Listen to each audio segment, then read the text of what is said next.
Namo Ramanaya, Michael. Namo Ramana. This is a bit of a special moment, though we had several talks already together, and those are published on the Sri Ramana Teachings channel. This time you are a guest on the Q&A channel, the Sri Ramana Q&A channel.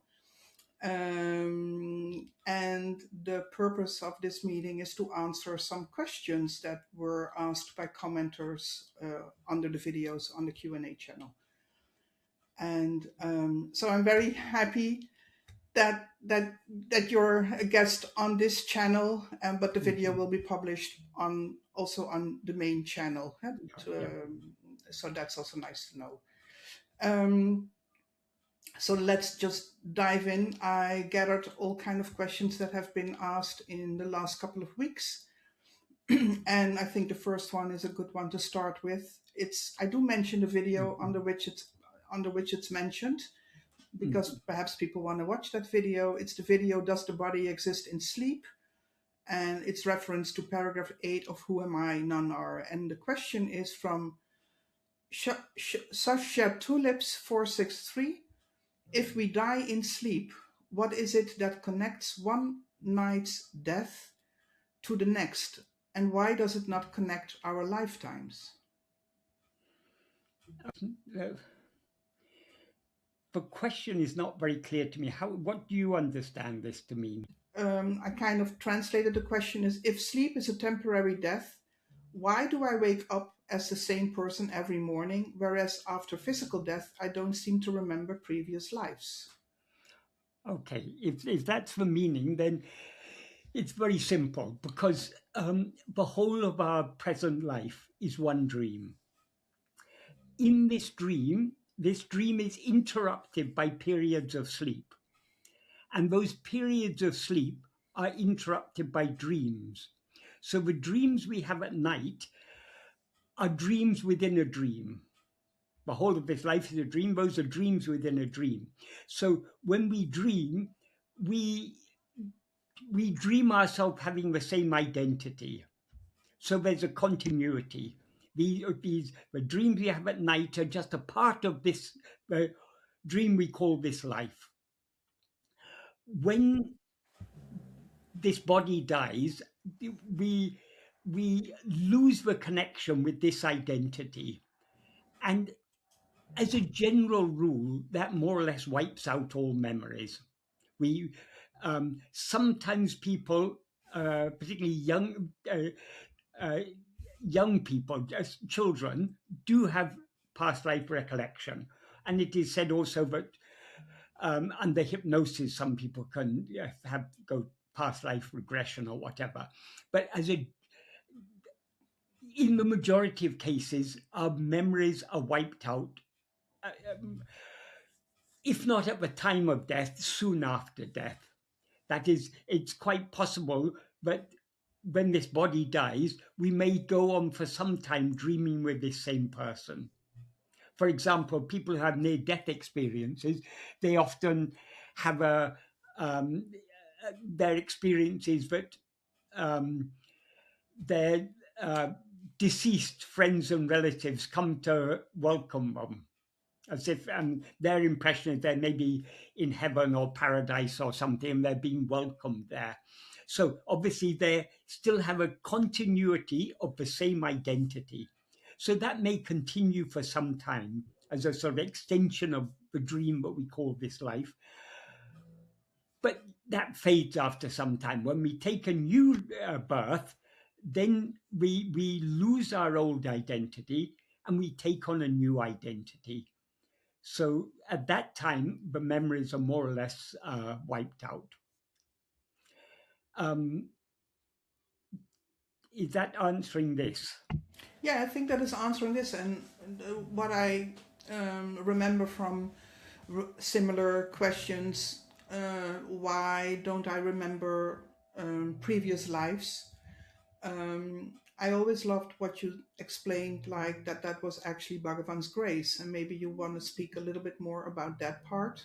Yes, it is. I mean, we don't know what terrible things we've done in the past, what terrible things we've done to others or what terrible things others have done to us.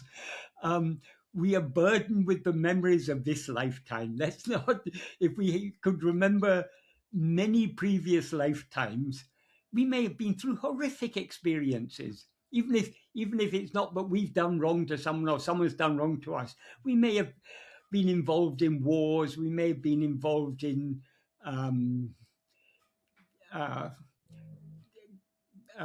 pandemics, not like this COVID pandemic we had, but I mean things like the Black Death in the Middle Ages, when a third of I think 2/3 of the population of Europe or some countries in Europe were completely wiped out. Whole villages were wiped out. And those have been horrific experiences to undergo. We may have drowned at sea. We may have died in a fire. There's so many things which would be horrific things to remember. We're much better off not remembering. Yeah. And also, through the course of many lives, by the power of Bhagavan's grace, our mind is slowly being purified. So there are things that we wouldn't do now, but we may have done in the past. Now if we incline towards the spiritual path, that means there's at least some degree of purity of mind. So we perhaps wouldn't be cruel in the way that some people are cruel. But just because we couldn't be cruel now doesn't mean we weren't cruel many hundreds or thousands of lifetimes before. So it's the fact that we have forgotten things is a blessing in many ways. And from another perspective, all experience of anything other than ourself is unreal.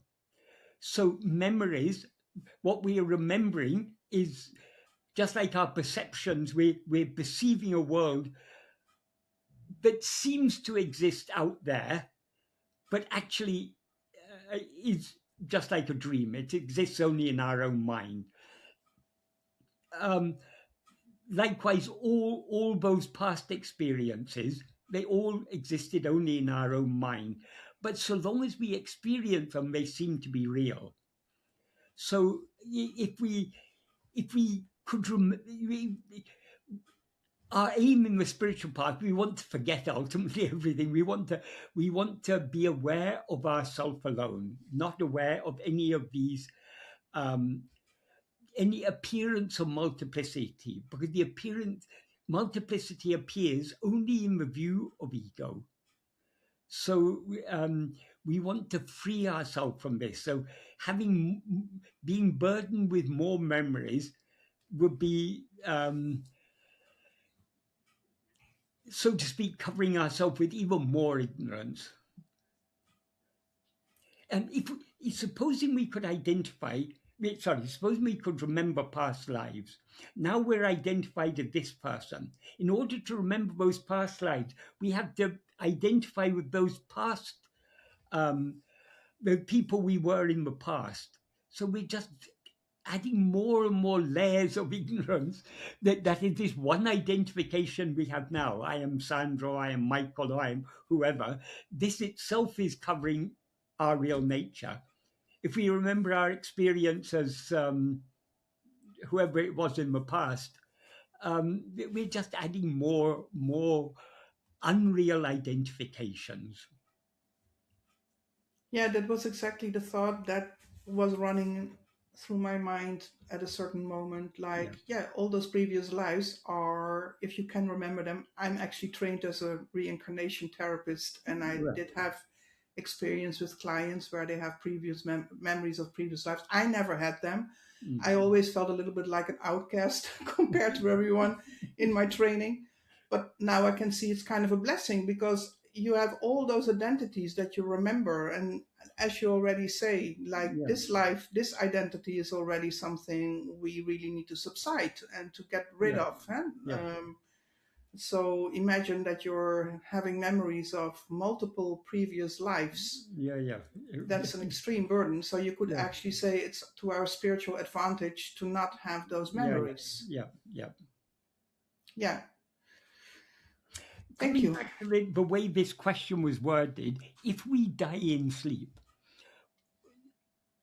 we need to unpack this idea a little, because when we're asleep, we are not aware of the body, because the body doesn't actually exist.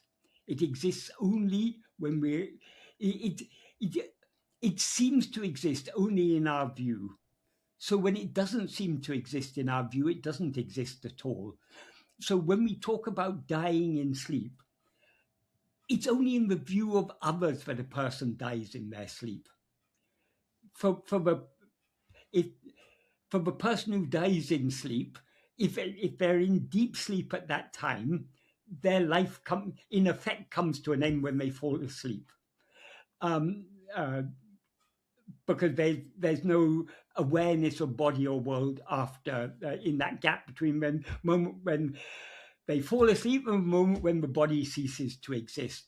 So we need to understand that this is even when we say when we die, what is it that dies? It's the body. It's not we who die. It's the body who. So when we say if we die, there's an implicit identification with the body there. So that that's an idea we need to that clause, if we die in sleep, we need to understand the implications of that, what it means to die in sleep. It's possible that the body could die when we're in a dream state. That is, we may have fallen asleep, we may be dreaming, and in that dream, for example, we may suddenly experience we're having a heart attack or something, or maybe we don't experience we're having a heart attack, but we experience something, and at that moment the death occurs. But it's quite possible, but because we're dreaming, we're not aware of this body. This body may die and our dream may continue, like happens to people in near-death experiences. So many things are possible. The main thing to understand, whatever we experience always seems to be a waking state. When we're dreaming, we seem to be awake. So whatever we experience is only a dream, though it seems to be a waking state. So if we understand that all this is just a dream, these questions really don't have much significance. And regarding the question, why does it not connect our lifetimes? That I'm not quite sure what it means. How our lifetimes are connected, the common thread running through the many lives is ego, who is the experiencer of. Ego is the dreamer. The dreamer means the one who projects the dream and experiences it. So though in each life we may have a different identity, the I that has that identity is the same I. That is the continuity between successive dreams. And ego from one life to the next, what ego takes with it are its vāsanās. So that's all that goes from one lifetime to another is this ego. Because it's the same, the ego that is now dreaming this lifetime will then dream another lifetime. And the lifetime is, whatever we experience in this lifetime is a projection of this ego's vāsanās.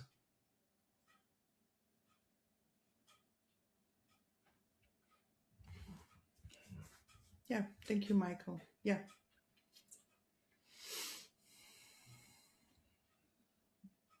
So ready for the next? Yes. Well, the next one is not a question, it's a comment. But I thought it was a good comment to bring on your attention.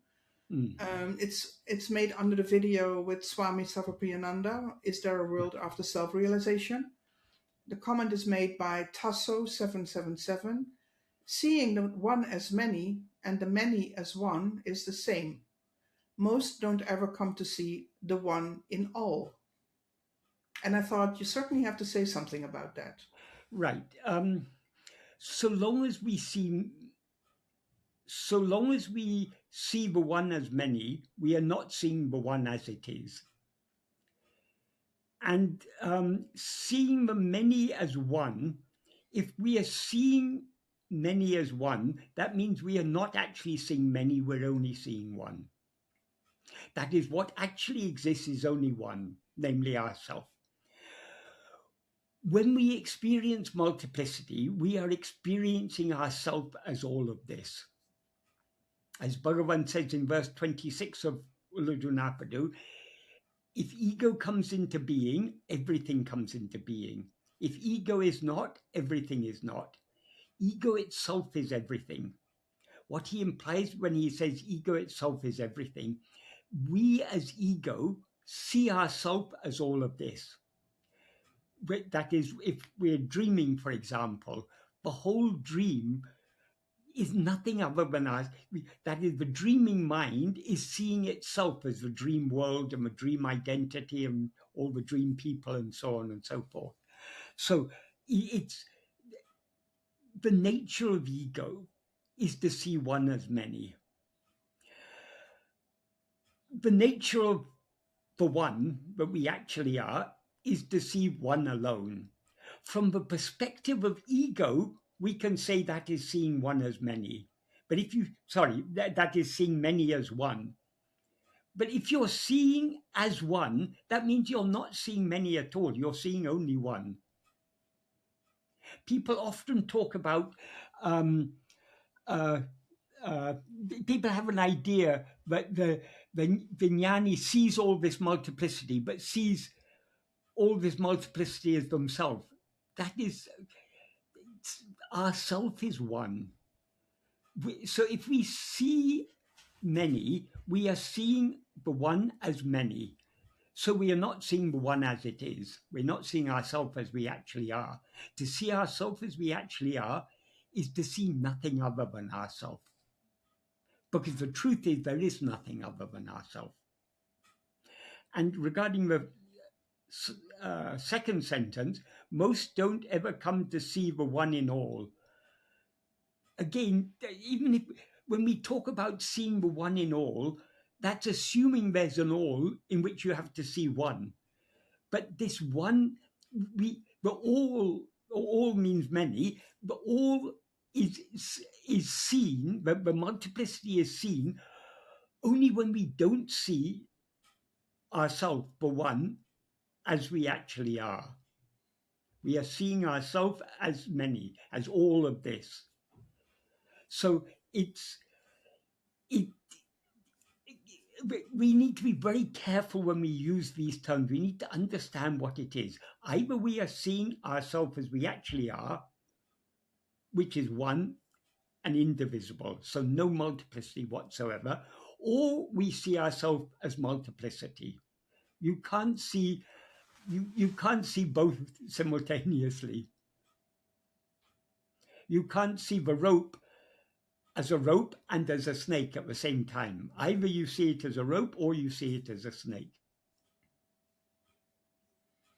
Could you say that it's good for the Shravana and the Manana part, that it's good to have the understanding that in everything that is perceived, there's the one substratum? Yeah, it's good to understand that, but we as don't... a first step. Yeah. But then also as part of the manana or Shravana manana, knowing as long as there is a subject seeing all objects, that still means that ego is present, or the false identification. Yeah.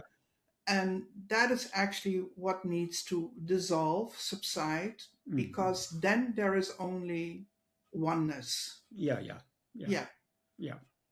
And for spiritual practice, to see, like Bhagavan refers in verse 5 of Upadēśa Undiyār, Ennuruyavam ireyuruamena eni varipadal undipara isanal pusane undipara. That means considering all the 8 forms to be forms of God, worshipping, considering all the 8 forms to be forms of God is good worship of God. All the 8 forms is a concept in Shaiva Siddhanta. The 8 forms are the 5 elements, sun, moon, and jiva, the living being. So basically it includes everything, because everything is made of these 5 elements. That is, physical things are made of the gross 5 elements, mental things are made of the subtle 5 elements. So basically what that is saying is seeing everything, worshipping, considering everything to be God is good worship of God. The word Bhagavan uses there, he says enni. Enni means thinking or considering. It's not our actual experience, but it is good to look upon everything as God, because if we consider everything to be God, then we will naturally be kind to people, we'll be kind, we'll be compassionate, and we'll treat both sentient and insentient things with respect. We won't go around destroying things and everything, because I mean it's a bit like in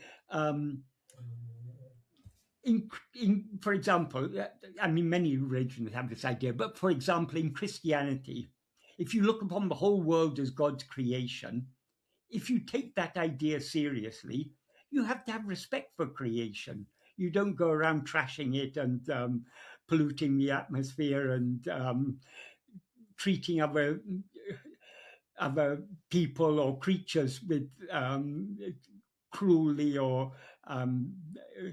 inconsiderately. You respect all sentient beings, all life forms, and all things that you respect, because it's all God's creation.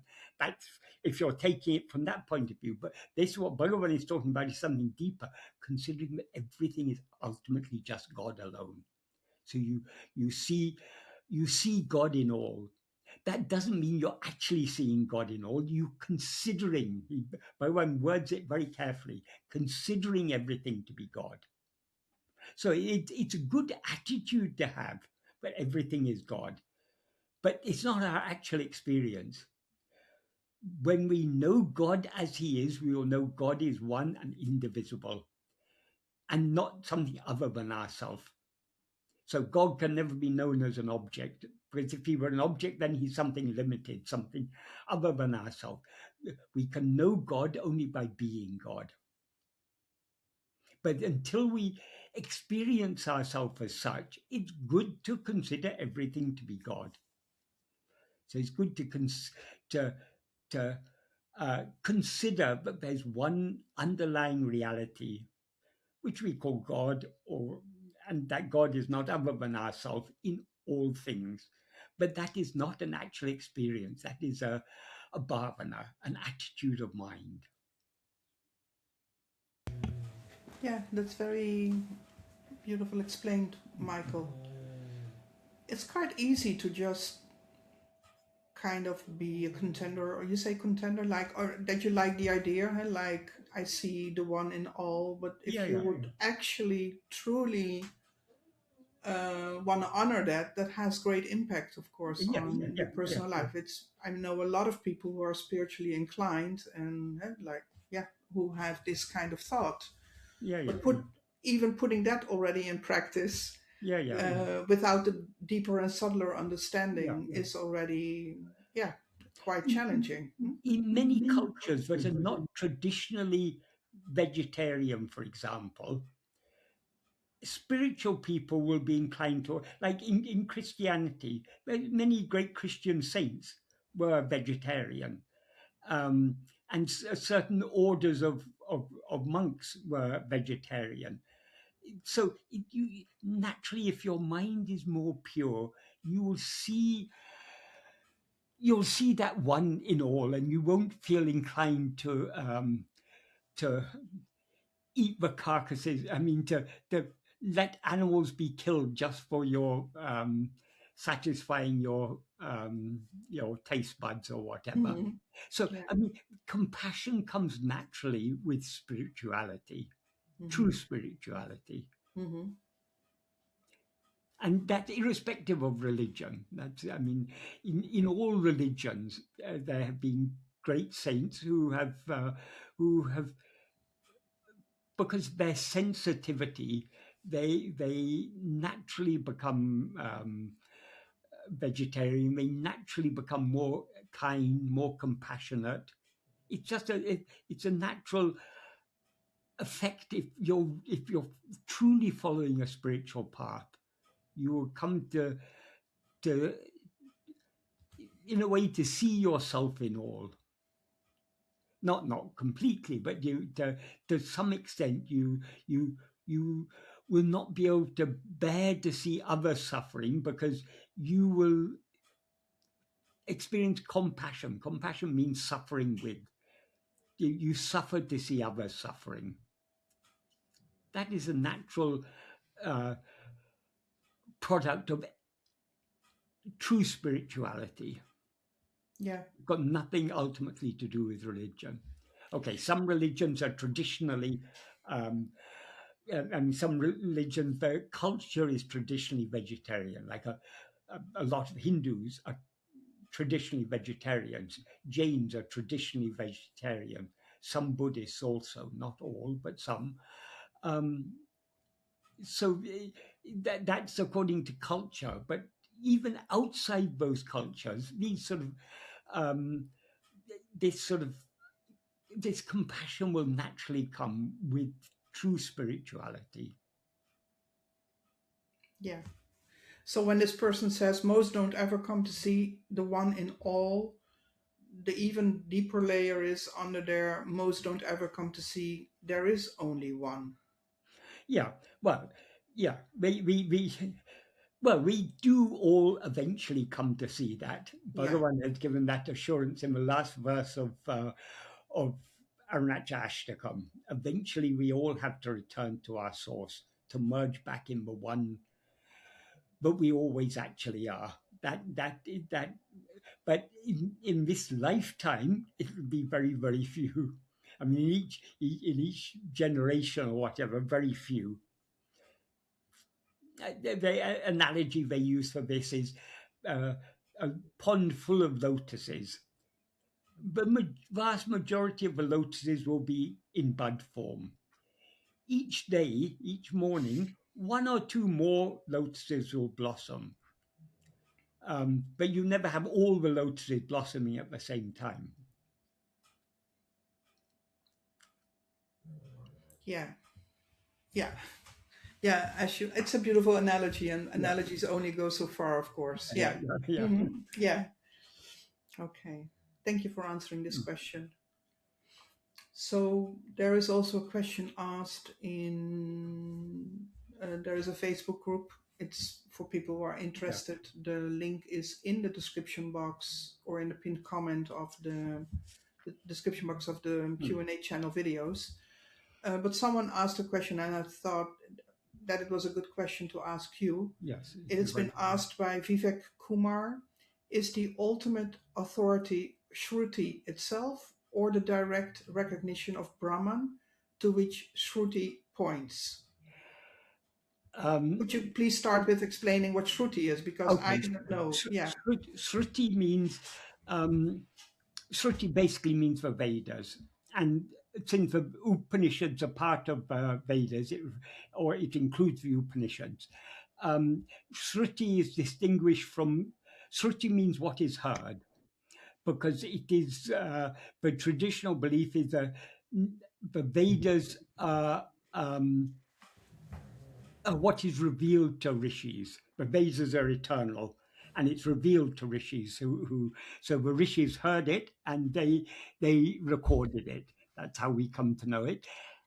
So śruti is generally considered to be the most authoritative of all the scriptures. Next comes the smriti. Smriti includes the itihasas, that's the Ramayana and Mahabharata, and the Puranas. they are called smriti. Smriti means what is remembered. So the Śruti is generally considered to be the most authoritative. So authoritative. If you, from an orthodox point of view, sometimes it is said something. What is it? Vedanta Upanishad Pramanam, that, or Upanishad Vedanta Pramanam, whatever. That is the pramana, the means of knowledge in Vedanta, for Vedanta is the Upanishads. So if you take that literally, without the Upanishads, you cannot gain the knowledge of Brahman. And many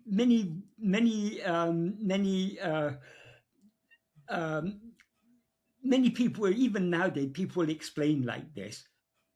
But Bhagavan has clearly repudiated this idea in the 16th paragraph of Nāṉ Ār. Basically what he said there, all the books, or all the books means all Vedanta Sastras, say that the mind should be subdued. When you know this, what is it? There's no use in going on and on reading without limit. I'll just get I'll read the portion because it's it's a bit difficult. Paragraph 16, you said? Yeah, paragraph 16, exactly. So what Bhagavan is saying, since in every text, meaning every Vedanta Sastra, it is said that for attaining liberation, it is necessary to make the mind cease.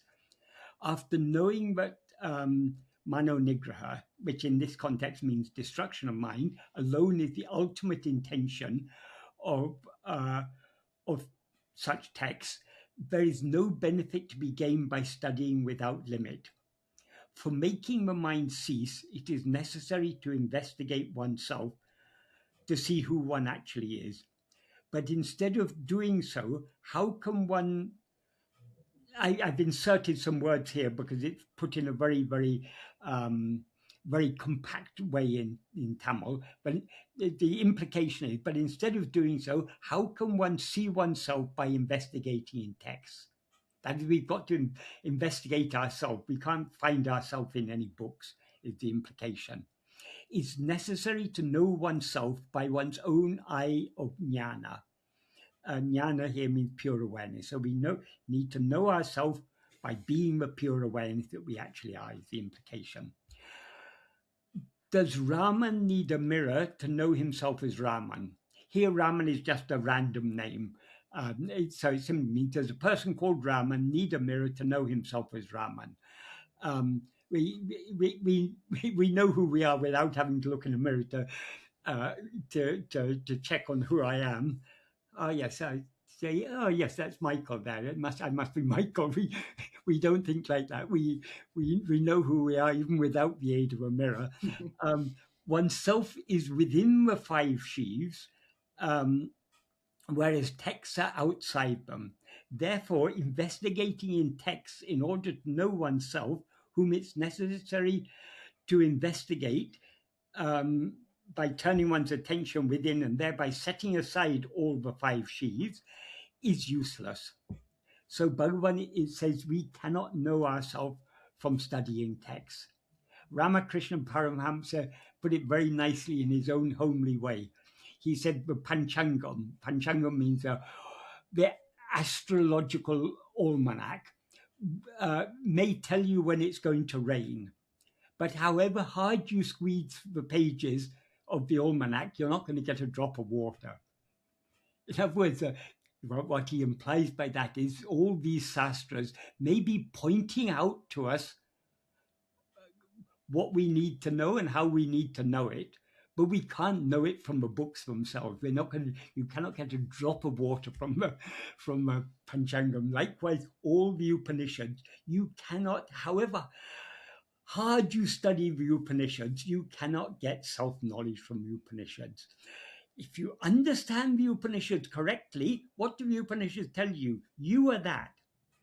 So if you've told you are that, what should you do? You should investigate. Okay, if I am that, then who am I? As Bhagavan points out in verse 32 of Uḷḷadu Nāṛpadu. That's what we should understand. But people fail to understand this, and they think that by studying these texts you can get it. And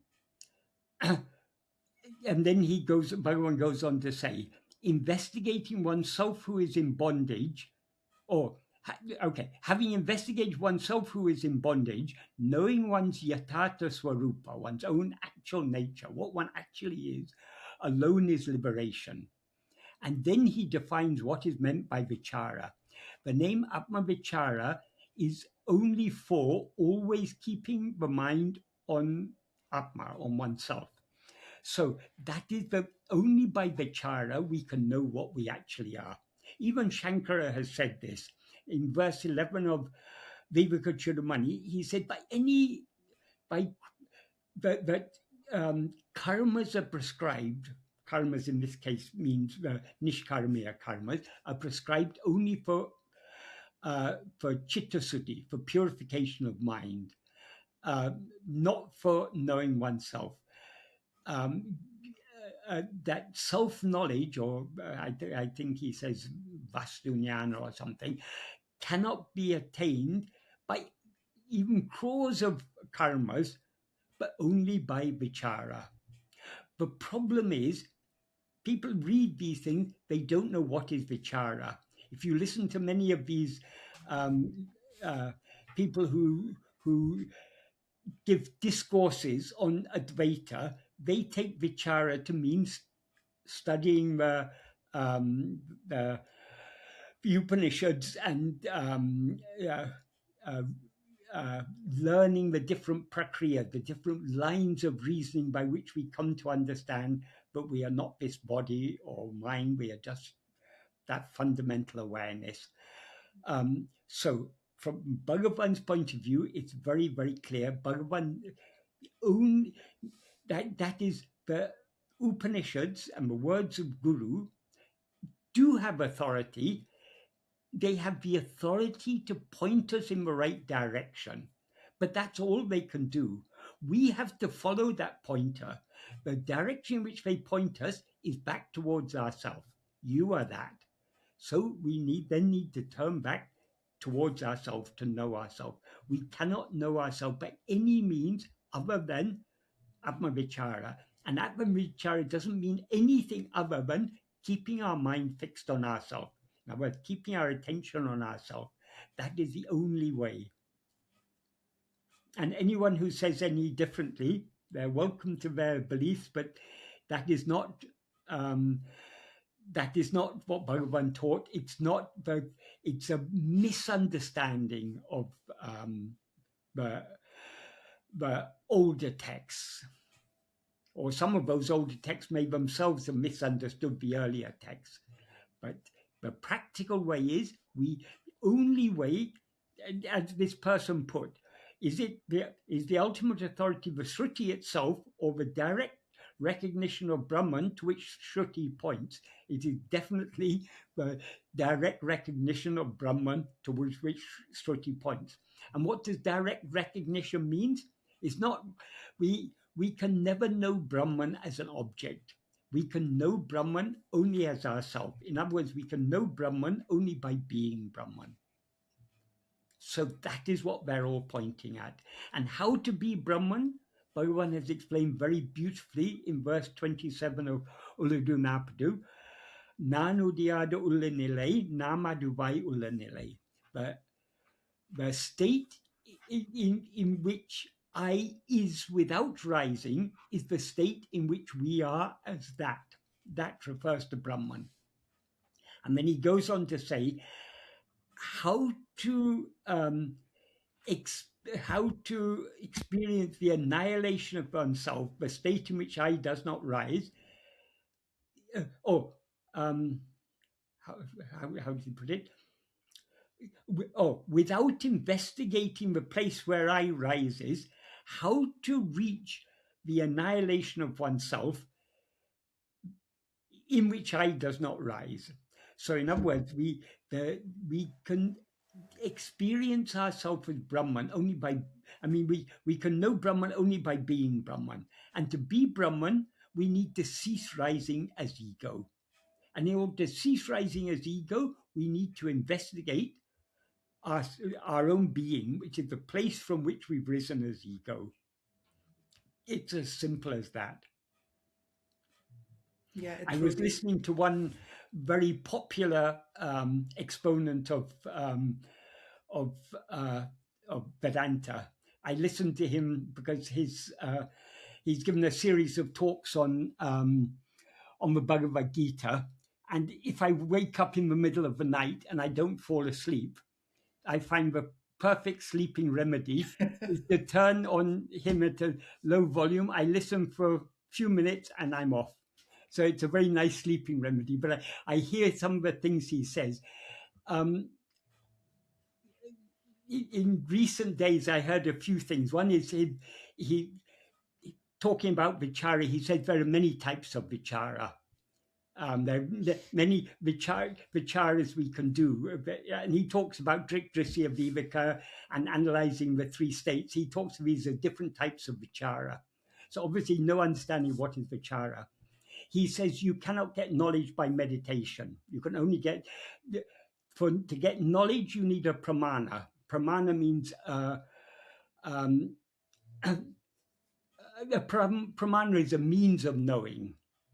That is, the triputi, the three factors of objective knowledge are, you have to have a knower, you have to have a thing known, and you have to have a means of knowing that thing.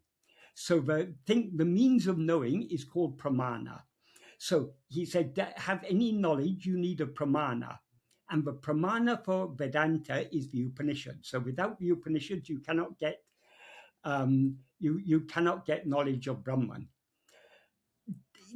That is a fundamental misunderstanding, because that is assuming that knowledge of Brahman is a triputi, but you have to have a knower, Brahman as the object of knowledge, and you have to have a means of knowing it. But knowledge of Brahman, it doesn't involve three things. It is one. We know Brahman only by being Brahman, because what Brahman is pure awareness. Pure awareness can never be known as an object of pure awareness. So what knows pure awareness is only pure awareness. So only by being pure awareness can we know pure awareness.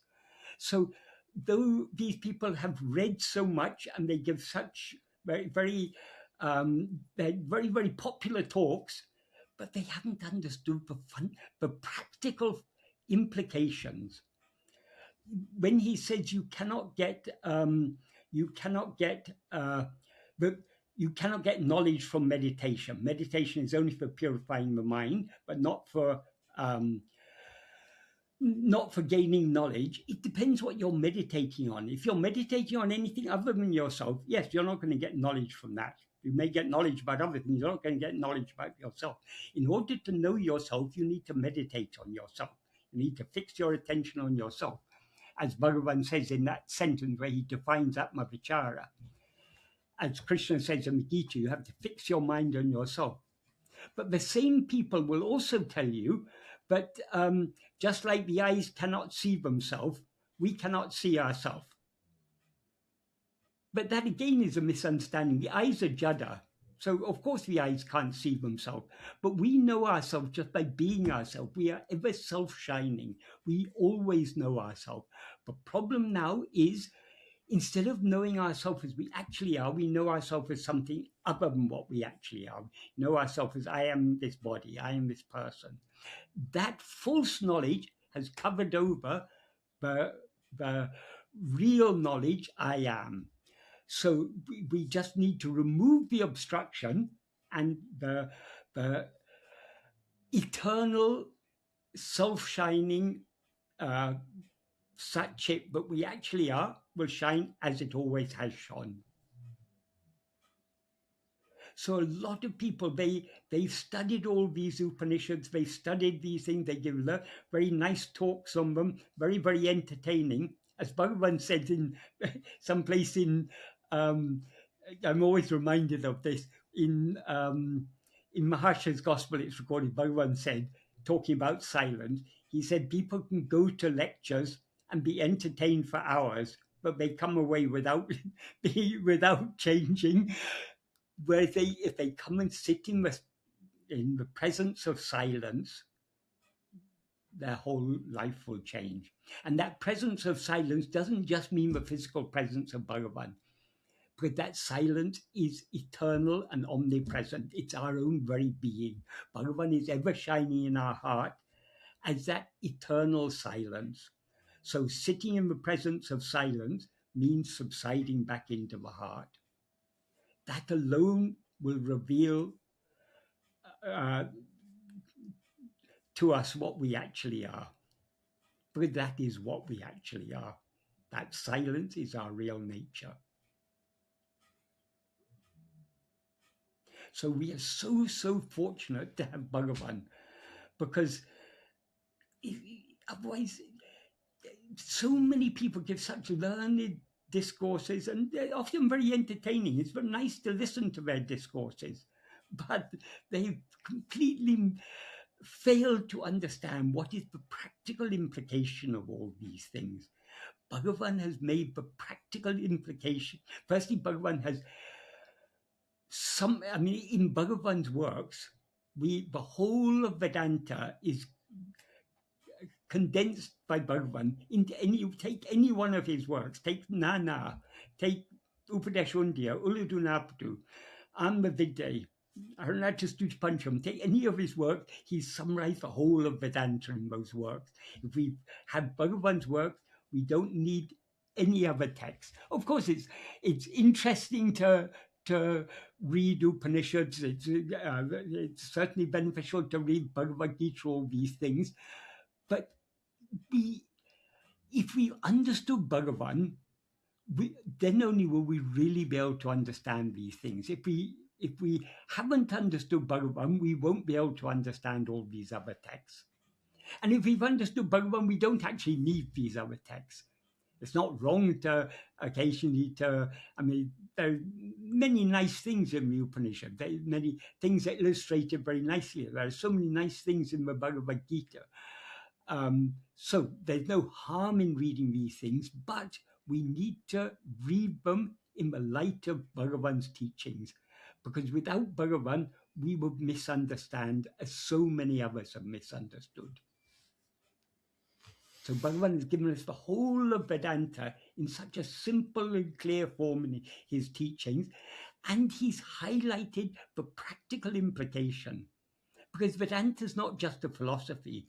Advaita is not just a philosophy. It's practical. It's how we know what we actually are. Because what's the use of being told that we are Brahman if we don't know how to know ourselves as Brahman? That is what Bhagavan has shown us. We cannot know ourselves as Brahman by reading any number of śrutis. We can study all the Upanishads, we can study all the commentaries on them, we can study all the Bhagavad Gita, the Brahma Sutra, we can study so many other texts.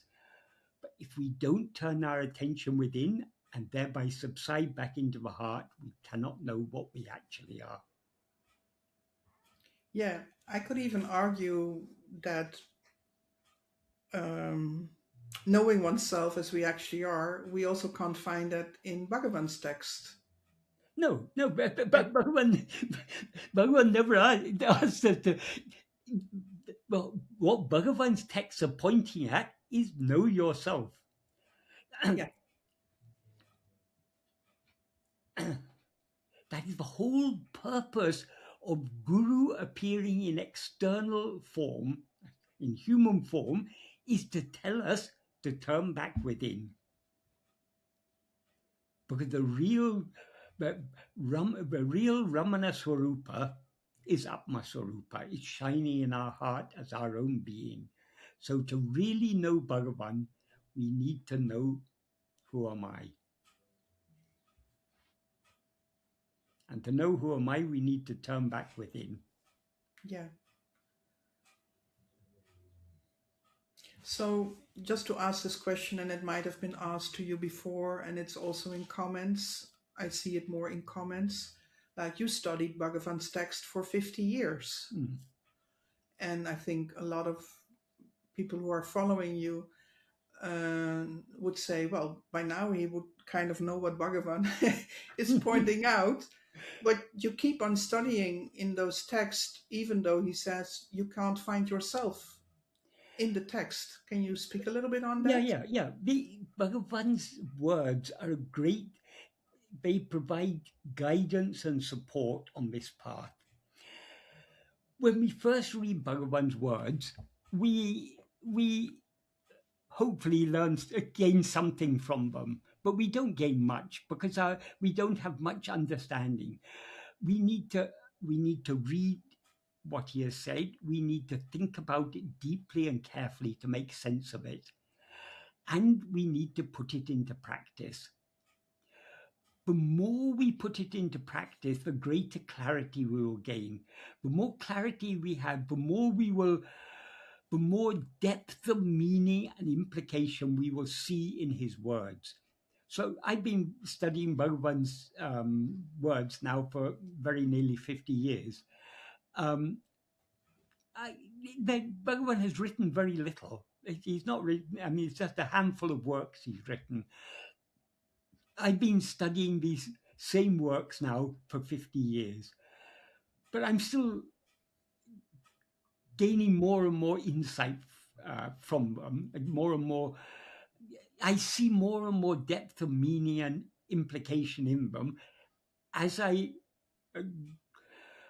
go deeper in following the path that he has shown. And I think this is for all of us. Many people explain Sravana, Manana, Nididhyasana as if it's a 3-step process. First, you need to do Sravana, you need to do the studying. Then you need to think about it and make sense of it. Then you need to put it into practice.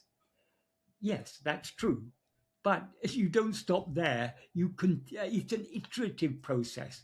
The deeper you go in the practice, the deeper your reading will be. And the deeper your reading, the deeper your manana will be. And the deeper your manana is, the deeper you'll be able to go in the practice. So we're all on a journey. Bhagavan's words are the greatest guidance and support on this journey. It's just like if you see a map of a country you've never been to, you don't say, oh, I've seen the map, let me go now to the country. You take the map along with you. Because when you're traveling in that country, the map becomes more and more meaningful to you. It's exactly the same with Bhagavan's teaching. His teachings become more and more meaningful to us as we follow the path that he's shown us more and more deeply. Yeah, if I would, you say the more you read it, the more I have to paraphrase, but the more depth you discover and the more meaning. Yeah. But the instruction it's not itself. Just reading. The reading has to be accompanied by the manana. We have to think of it and make sense of it for ourselves. And most important of all, we have to put it into practice. Because it's from the practice that we get the real clarity in order to understand more deeply. Yeah. So the three are essential. They go hand in hand. Yeah. What I wanted to say is, or at least that might be my experience, but I kind of want to talk about it with you. It's like, the name Atma-vichara is only for always keeping the mind on oneself. It's actually also the quote, the header quote in the Facebook group, because that's, that might be almost in one sentence the essence of Bhagavan's teachings. Yes. And it's you can give it a lot of thought, but in itself, if you understand it, it's pretty clear. And it's also extremely radical for ego. Yeah, it is. For ego. So ask ego to do anything. It will do anything for you except attend to itself, because attending to itself is suicide. Yeah. So I love reading Bhagavan's teachings and writings because I just love it. Yeah. So it always touches me deeply, sometimes more than other times, but it's always feeling like coming home. But if I would look at the process, so-called process, it's more like by keep on reading it, I mean, it can't be clearer, always putting the mind on oneself. Even if Yeah, you read, it's still a way of the outward turning mind. yeah, So for me, it is, I guess, it helps in more and more and more subsiding. yeah. Um, It also it encourages us. yeah, It's because we don't yet have enough love to keep our mind permanently fixed on ourselves. yeah, So our mind is constantly coming out after this or that. So this is Bhagavan's teachings, reading his teachings, thinking about his teachings are a very gentle way of encouraging us to go more and more within. yeah, So it's an incredibly valuable support. If yeah, we're serious about following this path, there's no support so great as Bhagavan's own words. yeah.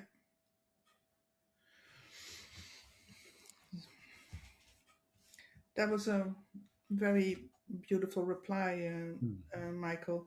Uh, I just want to make this note, while because we're kind of related to this, because Bhagavan does have all those writings, and most of those you have translated. It's on your website, and it was already pretty handful because you started actually reading the whole of paragraph 16, and that was the reason why I wanted to compile a book of all your translations.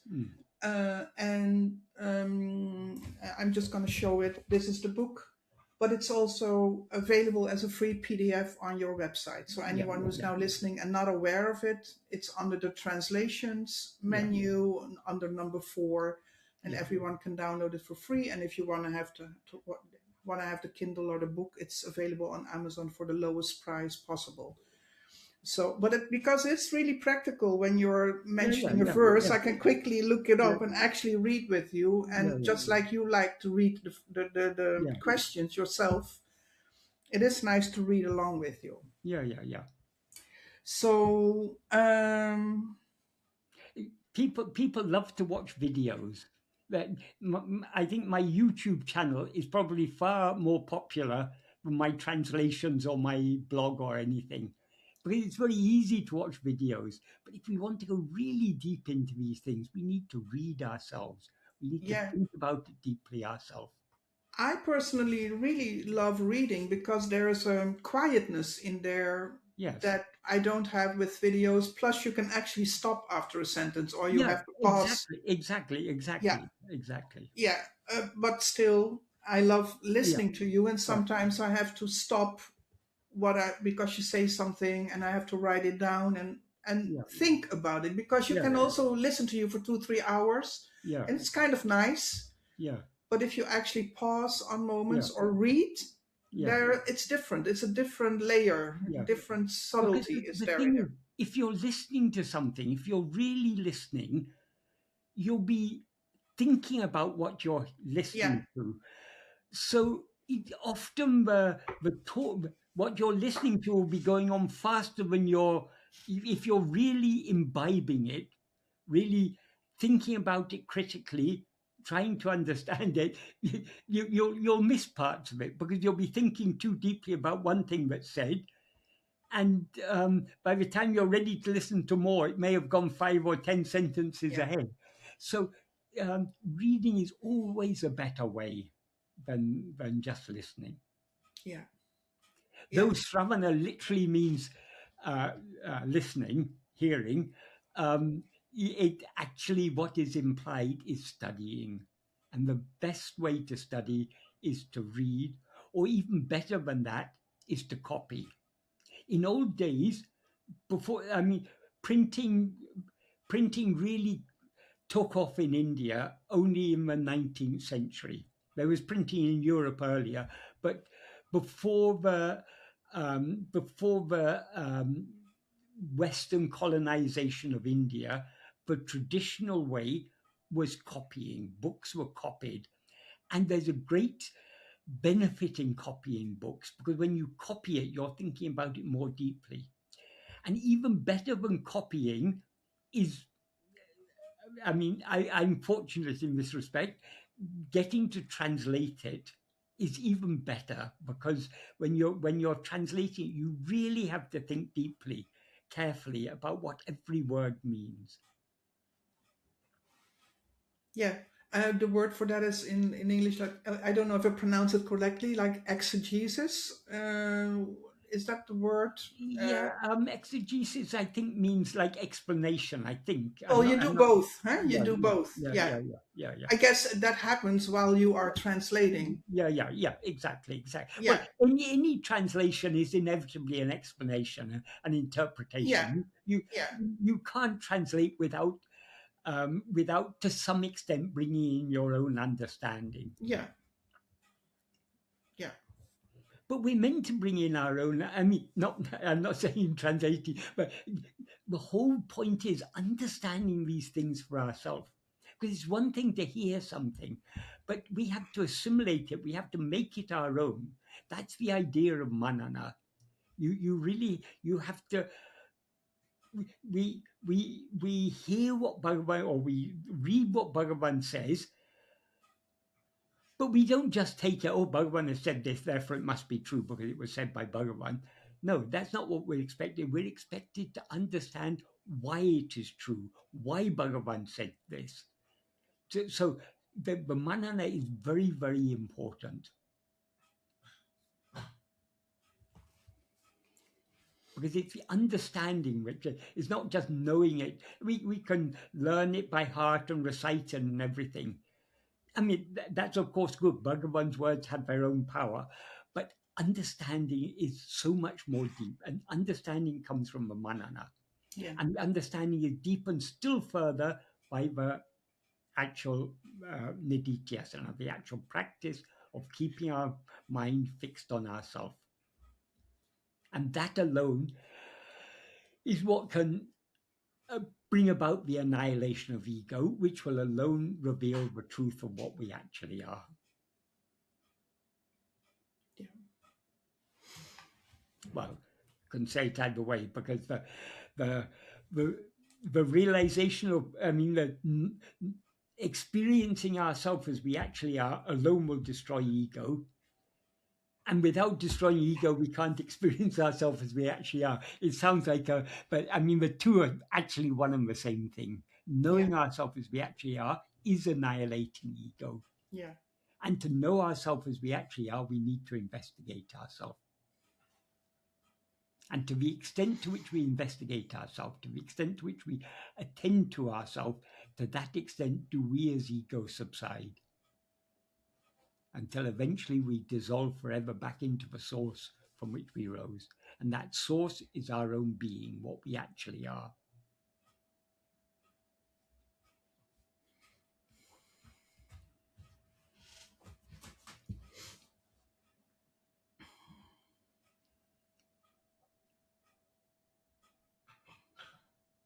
Ready for the next question? Yep. If, by the way, also on video, people hear some background noises, that's my little dog. She's either snoring or asking for a bit of attention. Okay. So, yeah. I want to come back to the following question on the list that we're both having, because I want to go to the next one. That was one under the video that I recently posted about the 4 verses that Ramana Maharshi wrote for his ill mother. Yeah. And someone asked, Tommy 7855, was Bhagavan able to bestow liberation on anyone? In an old, before Bhagavan wrote Nāṉ Ār in the form of an essay, it was in the form of 30 question and answers. And in that 30 question and answer version, Bhagavan did say that Guru, I can't remember the exact wording now, but it was something to the effect of Guru cannot give this. But we need to, the reason Bhagavan removed that is it can easily be misunderstood. In a certain sense, we can say this cannot be achieved, this can only be given by Guru. because Guru is that light of awareness in our, Guru is what we are seeking to know. Guru is our own reality. So only our own reality can reveal itself. So in a certain sense, only Guru can reveal this to us. But the reason Bhagavan said Guru cannot, we have to do, that is, as Bhagavan often said, the grace works through us. So we have to turn our mind within. Of course, what is pulling our mind from within, pulling our mind within from inside and pushing our mind within from outside, that is Guru's grace. But we have to cooperate with that. We have to yield ourselves to that grace. So Bhagavan will never force this upon us. He will give it to us only when we are ready for it.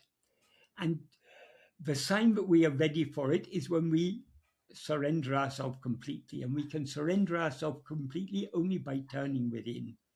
So long as we rise as ego, we seem to have a responsibility to cooperate with grace. Grace is that power that pulls our mind within. We have to cooperate with it. We have to yield ourselves to that inward pull. Once ego is annihilated, then it will be clear that it was all done only by grace. But I think the reason Bhagavan said that, but later removed it, the reason he initially said it is we have to rely on Guru, of course, but we shouldn't think we can just go on living our life as we want and Guru will do everything for us. No, the Guru's grace works through us. We have to cooperate. We have to be willing to surrender by turning our attention within and subsiding back into the heart. So in a sense, yes, only Bhagavan can bestow liberation because Bhagavan is our own reality. So only he can reveal himself. But he who reveals himself is ourself, is what we actually are. So it can be said both ways, but we need to understand. We shouldn't, it can be said both ways, it can be misunderstood in both ways.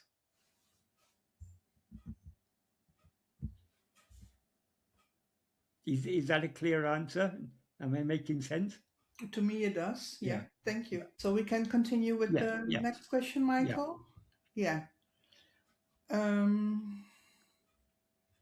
There's a Q&A video called The Press Seeker Asks, I understand being, Sat and awareness, Chit, but where is the bliss, Ananda?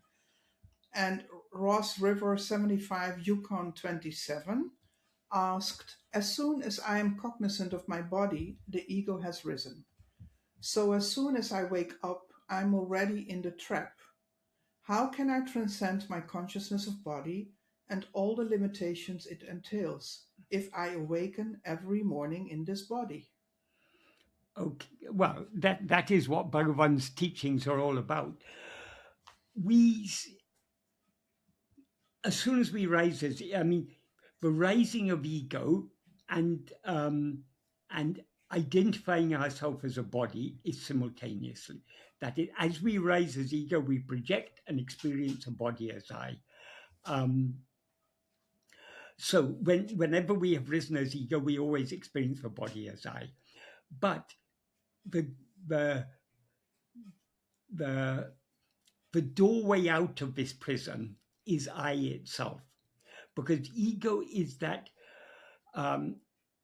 adjunct conflated awareness. I am this body. I am this person. In that is our being. I am. That is what we need to investigate. That's what we need to hold on to. If we hold on to that I, ego will thereby subside and eventually we'll dissolve back into our own being, which is the source from which we've risen. So the only way out is the way that Bhagavan has shown us, to hold on to I. That is, these limitations, this body and all these all the limitations it entails, are not holding on to us. We are holding on to them. So we need to switch our hold from these things to ourselves. In other words, we need to hold on to ourselves, to our own being. To the extent to which we hold on to our being, we are thereby letting go of these things. And to the extent to which we let go of them, they drop off. Because they, as I say, they are not holding on to us. It's we who are holding on to them. So the way out is to hold on to our being.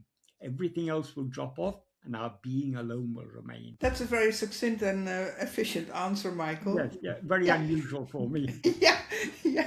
You could also easily have done this in 30 minutes. Yeah. But there are many videos on your channel or on the Q&A channel, the shorter ones, that really give answer to this recurring question by a lot of people. Yeah, but I mean, this is the essence of Bhagavan's teachings. So it may be very short, but Bhagavan expresses his teachings extremely succinctly because his teachings actually are very, very simple. We just need to understand clearly that in most of the questions, why am I able to answer questions? Like so many different types of questions I'm able to answer. Why am I able to do so? Because Bhagavan's teachings are so simple. If we understood the basic principles, we ourselves will see the answer to all these questions. The answer is there in his teachings very clearly. So all I'm doing in answering these questions, I'm pointing out what Bhagavan has already said, or what Bhagavan has already implied in what he has said. Yeah. It's I had to laugh when I read this question, because I actually sometimes also thought when I woke up, okay, ego is there again. And then, of course, if I be faithful to what Bhagavan is saying, I just have to remind myself or turn my intention inwards, like, to whom is this appearing? And it's too easy. It's extremely easy in that way, like Bhagavan also said. But then you also become aware of how I'd love to do so. It would be extremely easy. Yeah, it is extremely easy, but it seems difficult because of our lack of love, because we're not yet ready to surrender ourselves completely. Yeah, that's the whole problem. Or what I would say, I don't know how you think about that you're so habituated to just let the mind identify. Yes, but why are we habituated? It's because that is the basic driving force behind all our efforts of mind, speech, and body. We are all seeking happiness. So it is so ingrained in us that happiness lies outside. Because if you think about our experience, what we actually are is infinite happiness. But we've now limited ourselves. So as this limited creature that we seem to be, we never experience the infinite happiness that we actually are, but nothing short of that infinite happiness will satisfy us. So because that happiness seems to be lacking in ourselves, we naturally look for it outside ourselves. As if we're going to find it outside ourselves.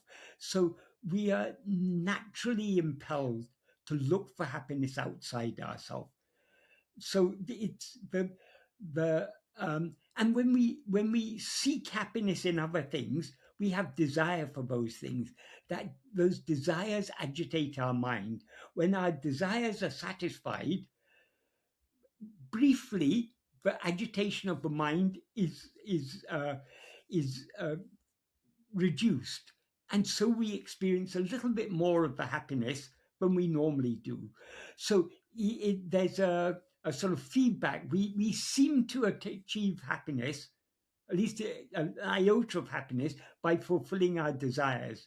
So we think if I fulfill more desires, then I'll be more happy. But it doesn't work like that. The more desires we fill, the more the desire blazes. So, but it's as Bhagavan said, bhakti is the mother of jnana. It's all a matter of will. It's what we want. We all want to be happy, but we are still under the illusion that we gain happiness from other things. But happiness is somehow lacking in ourselves and can be gained only from other things.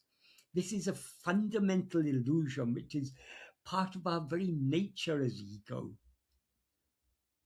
So that's why we need such a clear understanding, such a strong conviction.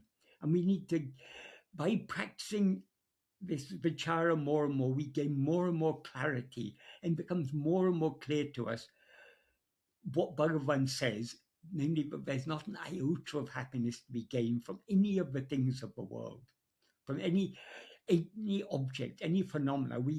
There's no happiness in these things at all. Happiness is our own real nature. We can find it only within ourselves. So it's that love to know and be ourselves, and that love is born of clarity. And that clarity, we gain that clarity to the extent to which we try to put into practice what Bhagavan has taught us. Okay, that's.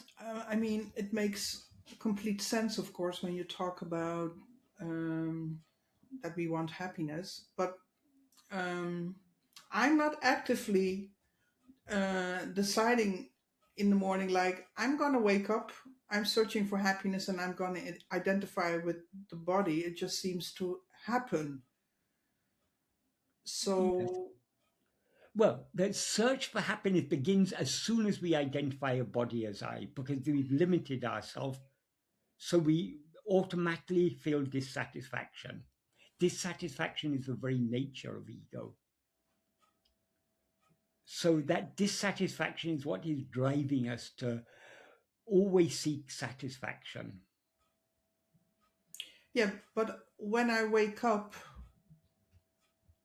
well, sometimes there can be like an experience, or just let's call it a blankness or whatever, I beingness, and then there's suddenly the world and the identification with the body. Yeah.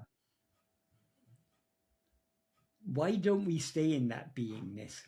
Yeah, that's we may stay there for a brief time, but very quickly our mind jumps out. Yeah, it starts with that beingness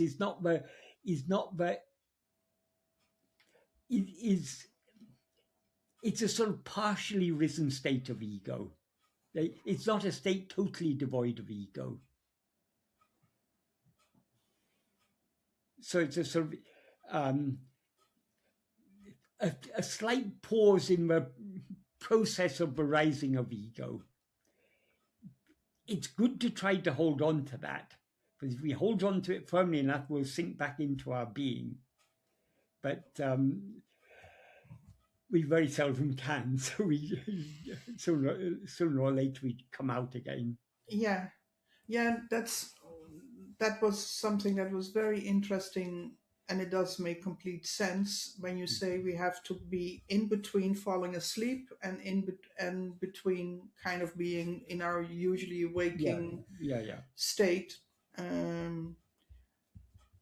That was but usually when you wake up in the morning, I think we are just as common as all the other people. It's like, okay, today I need to do this, I need to do that, it's this time, and then just daily life with all its responsibilities calls you, and even if you don't have responsibility, there's still something you identify with. So that's why I'm very much aware again and again how radical, even though it's for ego, Bhagavan's teachings in itself is.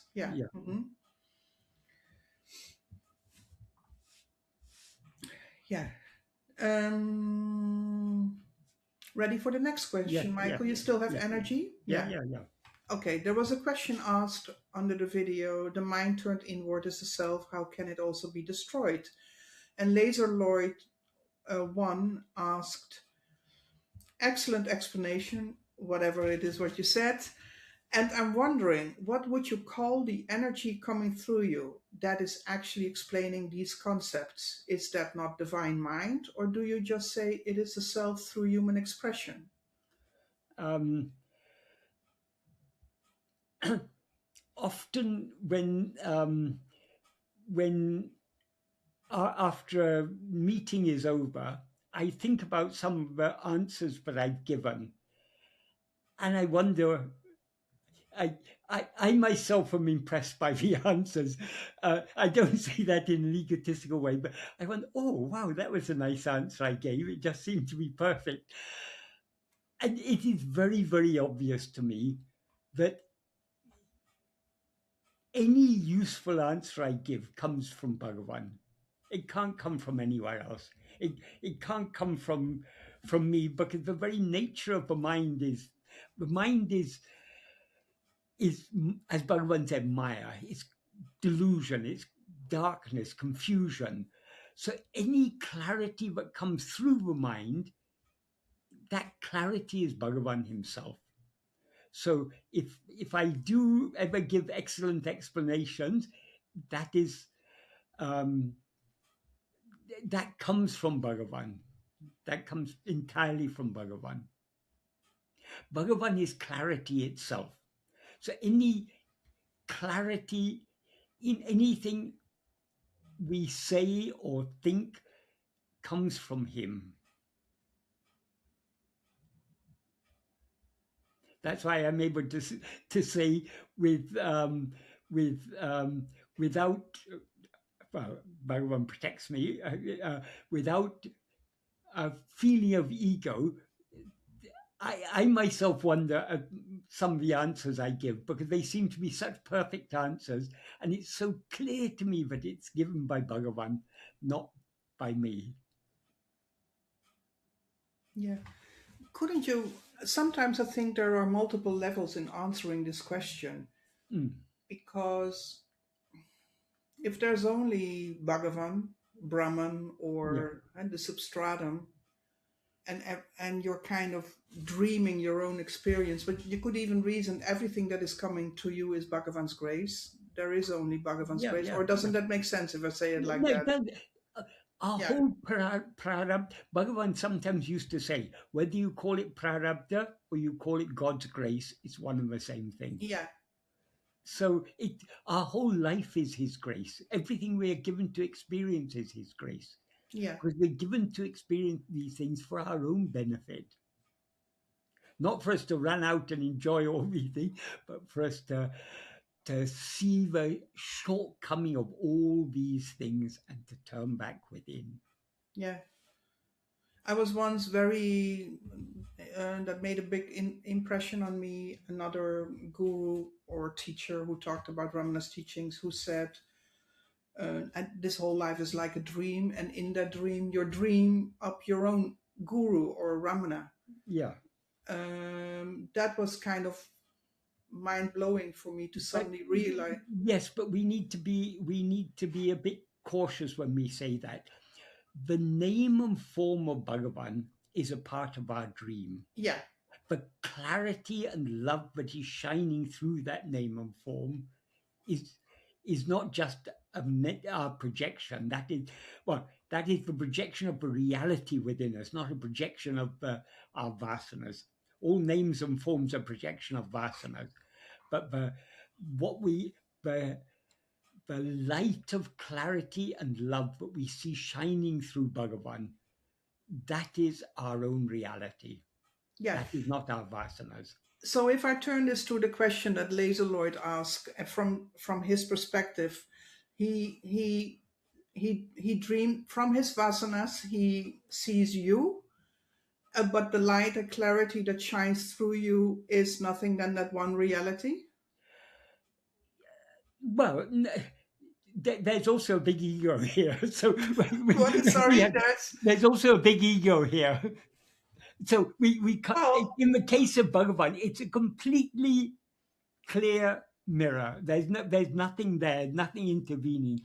In the case of any of us,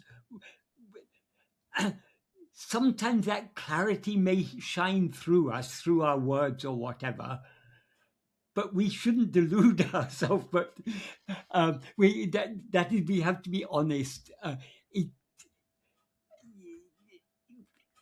That is, what is ego? Ego is Uḷḷadu Nāṛpadu. So the reality of ego is Chit, the pure awareness. That is Bhagavan. That reality is obscured by the superimposition or the conflation of the adjuncts, the Jada Upadi, this body and mind that we take ourselves to be. So the light of Bhagavan's, any clarity, any love we see in any person, we can say that is Bhagavan shining through that person. But the clarity and love we see in each other is far, far less than the clarity and love we see in Bhagavan. You just have to look at Bhagavan's face. It's something completely different to any of us. Yeah. I mean, it's a face. It's like any other face, but there's something that is different about Bhagavan. And it's not the features or anything. It is that. Once someone said that something they said to Bhagavan about some picture of Bhagavan, they said they felt that picture was alive. I can't remember exactly what they said, but I remember Bhagavan's answer was, what makes you think it's just a picture?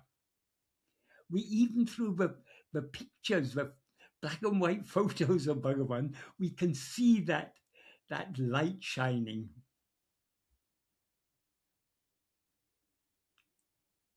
If we see it, we will. I mean, those who see it will know what I'm talking about. Those who don't see it will think I'm talking gibberish. But I think the fact that we're here talking about this subject, and we're interested in this subject, means we, of all to a greater or lesser extent, recognize that in Bhagavan.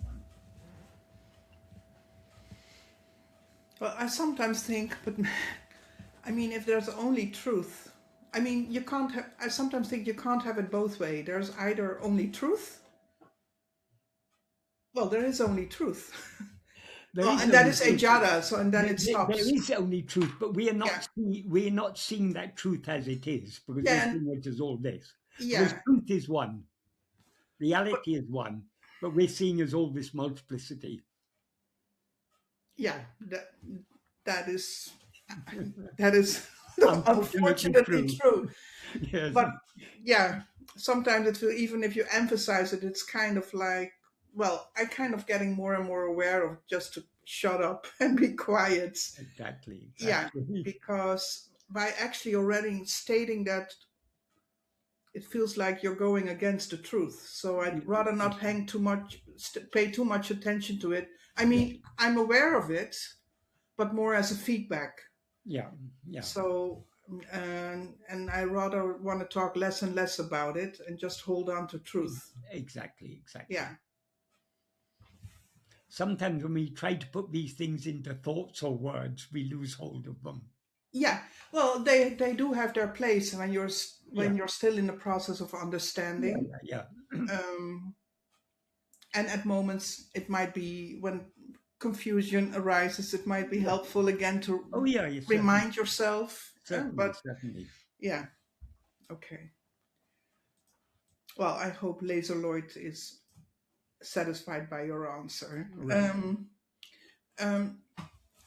The next one is a little bit more, you can read along. It's a question under the video, how should we make decisions if everything is predestined?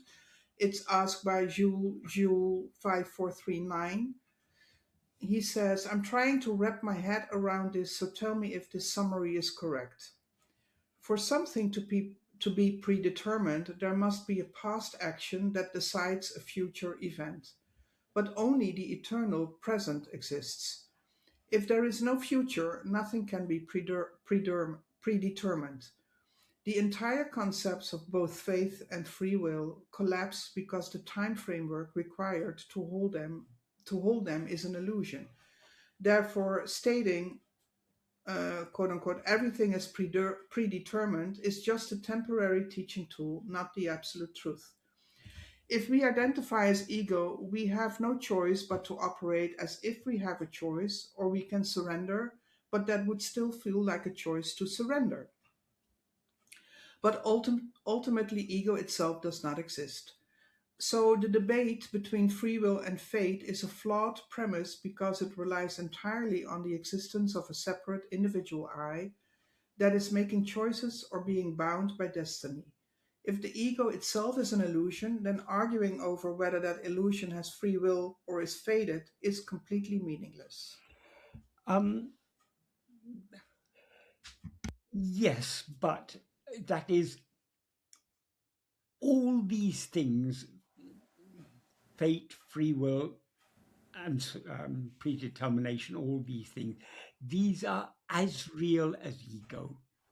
Now, the fact that we are experiencing multiplicity means we who are experiencing this multiplicity are ego. So all these things are as real as we as ego are real. That ultimately it's all unreal. But so long as we experience ourselves as ego, as that I which is identified with the body, as that I that takes itself to be a person, that I seems to be real. Therefore, all these other things seem to be real. So, yes, ultimately time is an illusion, but that doesn't stop us experiencing time here and now. There is only eternally present being. That's all that there is. But when we rise as ego, we experience this illusion of time, of past, present, and future. So it's within this framework that all these things have meaning.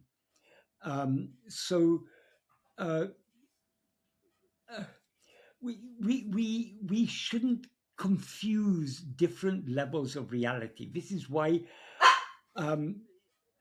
Śaṅkara distinguished between the Paramartika Satya and the Vyavahārika Satya, which is also called Pratibhāsika Satya. Paramartika Satya means the ultimate truth, that which alone is always true. Vyavahārika Satya means the transactional reality. And that transactional reality is also called Pratibhāsika Satya, which is a term actually I prefer in some respects because it means seeming reality. Seeming reality is not real at all, but it seems to be real. So all the law of karma, fate, free will, everything, it's all only within, it's all seemingly true so long as we rise as ego. And as ego, we are bound within all these limitations. Once we rise as ego, we experience ourselves as this body.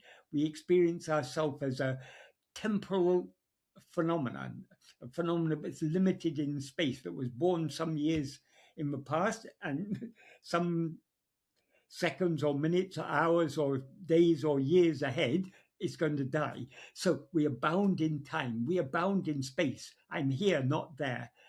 So all these limitations we impose upon ourselves when we rise as ego. So we cannot deny the seeming reality of all these things. Karma, of course, is ultimately unreal because the doer of the action and the experience of the action, namely ego is both the doer and the experiencer, that ego is unreal. But so long as we have risen as ego seems to be real, therefore our doership seems to be real, our experiencership seems to be real, it all seems to be real. So it's at that level that this all this talk of the law of karma, free will, fate, and so on, predetermination, so on, all holds true at that level. So we shouldn't, if we start talking about time is an illusion, everything is illusion. Yes, it is, but it also, illusions are illusions because they seem to be real. An illusion means something that is not actually real, but seems to be real. Yeah. So it's all at the level of seeming reality that we talk about these things. So Bhagavan taught us the law of karma as he did for a reason.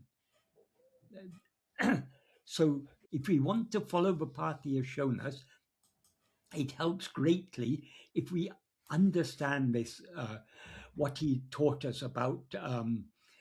I prefer not to use the term free will because it's a term that is very poorly defined. I prefer the terms that Bhagavan used, which were Iccha Svātantrya and Kriya Svātantrya, freedom of will and freedom of action. The word Svātantrya means both freedom and independence. So we can take it as independence of will and independence of action. In other words, we have the freedom, the independence to want whatever we want, and we also have the freedom to try to achieve whatever we want.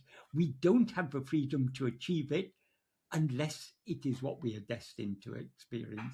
If we're destined to experience, we don't have the freedom to avoid it. So our freedom is limited to freedom as ego, that is limited to, we have freedom of will and we have freedom of action. We have no freedom over we have no choice as far as the result of that is concerned.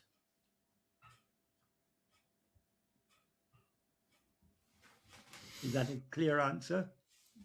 For me, it is. Right. Yeah. And there are many videos on this topic because it's a recurring question. Yeah, and many things in my blog about it also. Yeah, yeah. So this question, I like this question also. It's under the video, if we attend to ourselves, will everything else be taken care of? And it's Mukaski who asks, what does he mean when he says, what do you mean when you say, if we are attending only to ourselves, does it mean that we try to keep the self-attentiveness at all the time, whether by doing self-inquiry or something else? Then if actions are supposed to happen, they will be made to happen. Let's say you want to do self-inquiry all day, every day, sit in a room and not to do the dishes or whatever. If it's not in your destiny, you won't be able to do that. You will be made to do something else.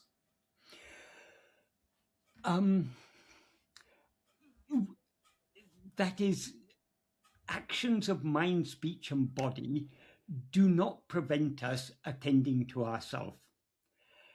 And attending to ourselves does not prevent the mind, speech, and body from acting. But the actions of mind, speech, and body are driven by two forces, namely our own will and the will of God. God will make our mind, speech, and body do whatever actions are necessary in order for our destiny to unfold. Our will make us do whatever we want to, whatever we want to achieve, our will drive us to do that. So if we are attending to ourselves at all times, we are not allowing ourselves to be swayed by our vāsanās, which are the elements that constitute our will.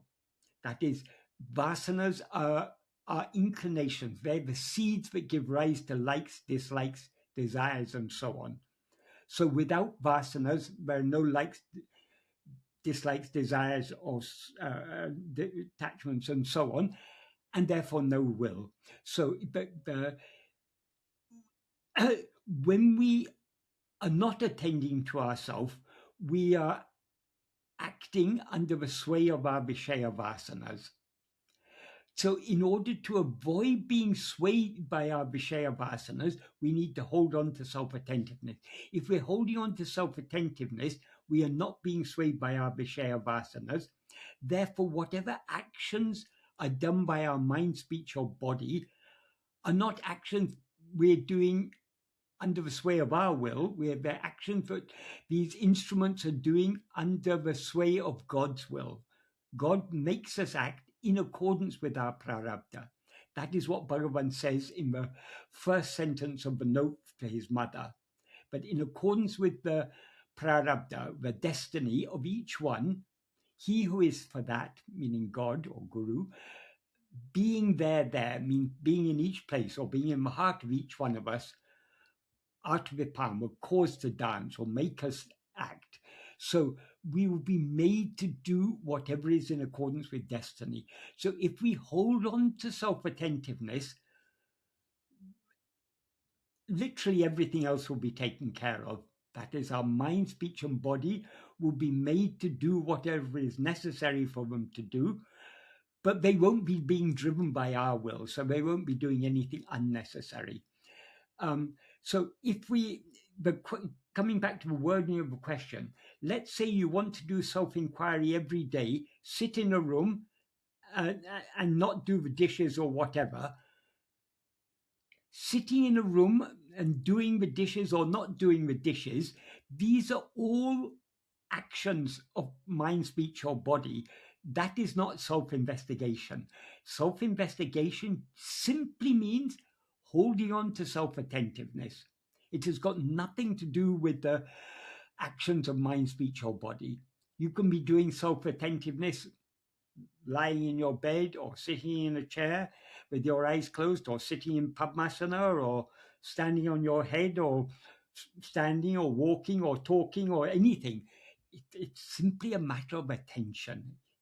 We are investigating ourselves to the extent to which we are attending to ourselves. To the extent to which we're attending to ourselves, we are refraining from being swayed by our Vishaya vasanas. So whatever actions our mind, speech, and body may be doing, are to that extent we're being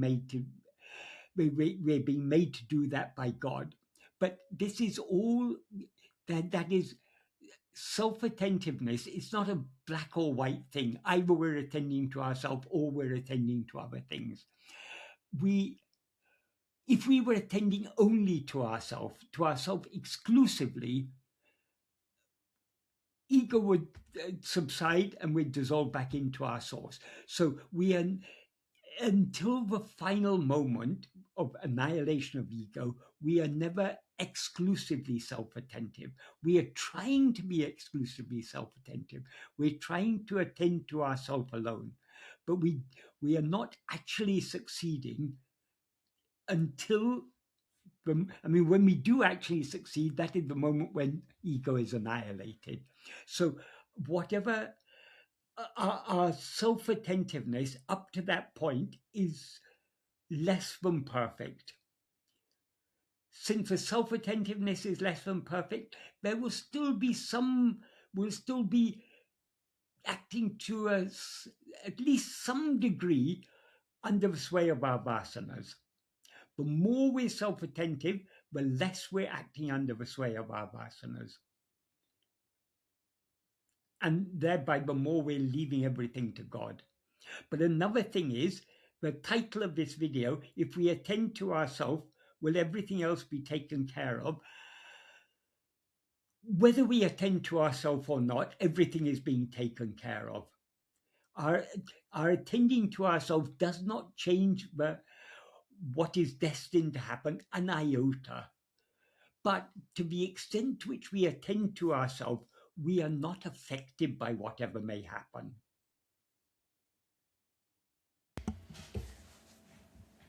Thank you, Michael.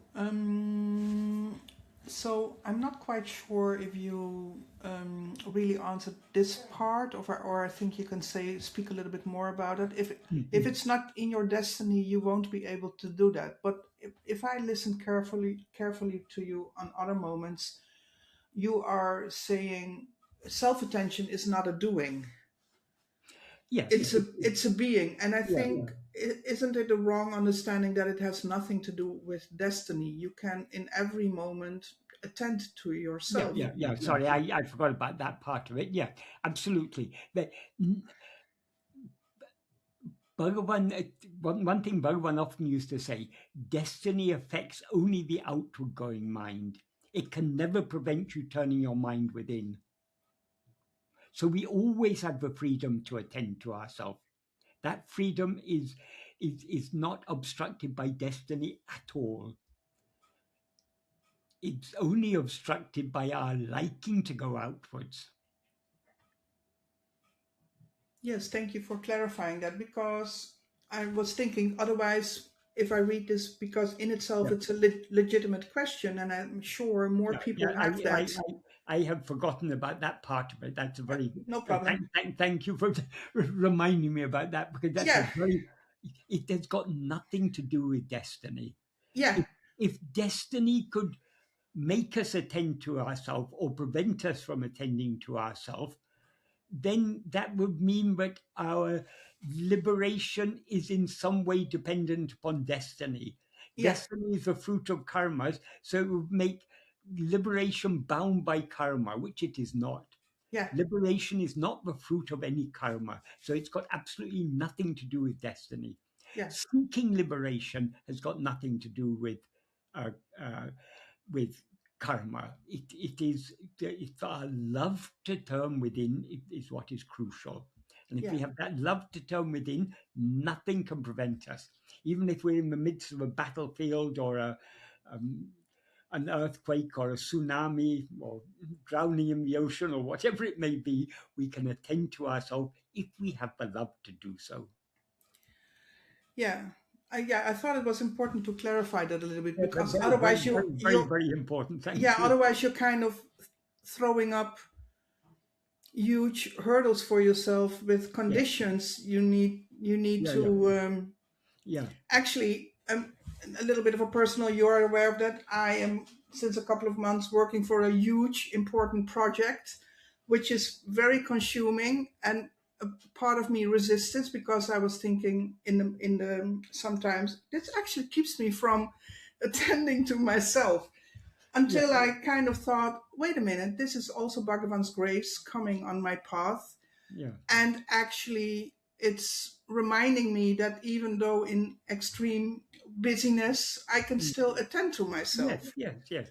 However busy we are, or however much we're absorbed in what we're doing, we're always aware I am. So we're always free to attend to our being. If we don't attend to our being at any moment, it's because we've chosen not to do so. Well, it seems almost counterintuitive for ego again. Because the mind it turns outwards, of course, to that what needs your attention. And but if it is your destiny to do that work, that project, for example, if doing that project and completing that project successfully is your destiny, your mind, speech, and body will be made to do those things. I was actually, it helped me to, sorry, No, you say. I actually today had to think about the Bhagavad Gita, like when Arjuna is resisting the battlefield, but he is, of course, the warrior. And so that was his dharma, but still, truth is still present. It kind of helped me in relating it to my situation, which is actually no war situation at all. It's just a amazing job, but very busy. And doing your dharma the best way you can, and in the meantime hold on to the truth of your truth, what you actually are. And I also had to think about it when I read this question. And I sometimes, maybe you can also speak to that, because it's also related to this. And maybe I also have like a false understanding, because there are all the stories, of course, with Bhagavan in the ashram that grew around him. And in the many stories that I read, people are sitting in the hall and they're kind of meditating the whole day. Maybe some, Yeah, yeah, maybe some. So kind of like that sometimes feels like, oh, that's how it should be. That's an example of how it should be. Yeah. No, but people also, I mean, if you're actually there, you'll see how it is, because everyone has a life to lead. Even sadhus have to go and beg their food and so on. Murugan, every day when the dining hall bell went, he would go out to the town to beg his food. So he's not sitting there in Bhagavan's presence all the time. No one is. It's everyone gets on with their life. Even while sitting in Bhagavan's presence, some people may be meditating or whatever they think. I mean, I don't know what they think meditation is. Everyone has their own idea of what meditation is. Some people will be just sitting looking at Bhagavan. Some people will be like Murugan will compose verses and show to Bhagavan, and people are interacting in so many ways. It's not. It wasn't just a silent meditation all the time. I mean, Bhagavan was generally silent, unless prompted to talk. If people ask questions, then Bhagavan will answer. If no one will ask questions, he'll keep quiet.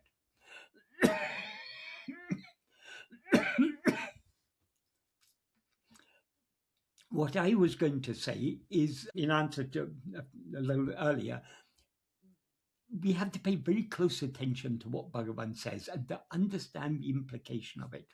In the 13th paragraph of Nāṉ Ār, Bhagavan starts by giving a definition of what is surrender, what is giving ourselves to God.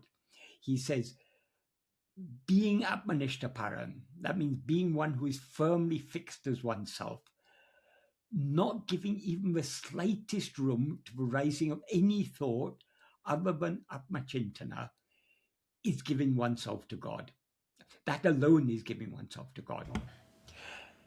Atma-chintana there, literal meaning of atma-chintana is thought of oneself, but in that context it means self-attentiveness. So how do we remain ātma-vicāra? How do we remain firmly fixed in ourselves? It is by being so keenly self-attentive that we thereby don't give room to the rising of any other thought. That is surrender. So Bhagavan defines surrender. In order to surrender ourselves completely, we need to be self-attentive. That's the only way. Because the nature of ego is to rise by attending to other things, but to subside by attending to itself. So only by attending to ourselves so keenly that we give no room to rising of any other thoughts are we truly giving ourselves to God. So many people hearing that, they may think, oh, how is that possible? I've got so much responsibility. I've got to do so many things. How can I remain without thinking anything? Bhagavan answers that doubt in the next sentence. He says, however much burden we place upon God, he will bear all of it.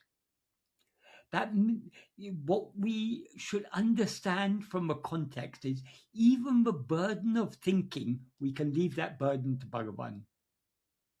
We have no responsibility to think anything other than atma-chintana, other than thought of ourselves. In other words, other than being self-attentive, we don't have any other responsibility. If we hold on to self-attentiveness so firmly that we don't give room to the rising of any other thought, we have given ourselves wholly to him, he will take care of everything, literally.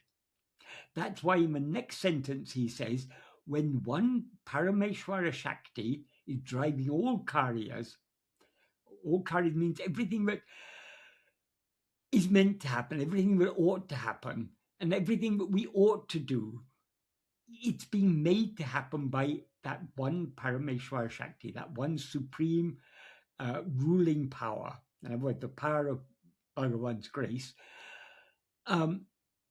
When that is so, why should we, instead of yielding ourselves to it, be constantly thinking it's necessary to do like this, it's necessary to do like that? It's not necessary for us to do anything. It's not necessary for us to think anything. The only thing that is actually necessary the only thing that is actually necessary is for us to hold on to self-attentiveness. If we are holding on to self-attentiveness, then we can apply the final sentence of that paragraph where Bhagavan uses the analogy of the passenger on the train. Holding firmly to self-attentiveness and thereby giving no room to the rising of any other thought is placing the luggage on the train. Giving room to any other thoughts is carrying the luggage on our head. So if we want to truly surrender to Bhagavan, if we truly trust Bhagavan, we shouldn't give room to rising of any other thought. And we can stop giving room to rising of any other thought only by holding firmly on to self-attentiveness. So we shouldn't be in any doubt. If we hold on to self-attentiveness, he will take care of everything. Even if we don't hold on to self-attentiveness, he's anyway taking care of anything. Things are happening as they're meant to happen, whether we are attending to ourselves or not. So let's say I'm, for a little while, attending to myself, and suddenly the thought arises, or I look at the clock, it's tea time, I want a cup of tea. At that moment, I'm not attending to myself anymore if that thought arises? It depends. That is, there are different degrees of self-attentiveness. So you can hold on to a partial degree of self-attentiveness and be partially attending to other things also. We can see so many examples in life of we partially attend to things. Take, for example, a person driving a car. A person driving a car, an experienced driver is driving more or less on autopilot. They're not attending to each and everything. They could maybe carrying on a conversation with someone else in the car, or they may be thinking their own thoughts or whatever. But the driving is going on perfectly because just the degree of attention that is required is being given to that activity, and the rest of the attention is on something else. Supposing you were a very nervous driver and you want to attend to everything. You're conscious of how close the car beside you is, how close the car behind you is. You're looking at all the people walking along the pavement in case any of them step out in the middle of the road. You're constantly trying to be alert to everything. You want to see all the indicators on the dashboard at the same time. You'll be a terrible driver. Good drivers are those who are able to do it on autopilot, because these things go much better when we are giving just the right degree of attention to them, no more, no less. That is skill. That is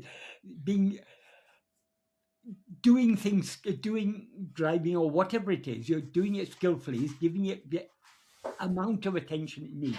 Most of the things we do in life actually require very little attention. If we were to analyze what we are thinking of throughout the day, we would find probably 90 to 99% of our thoughts are not actually necessary to the task at hand.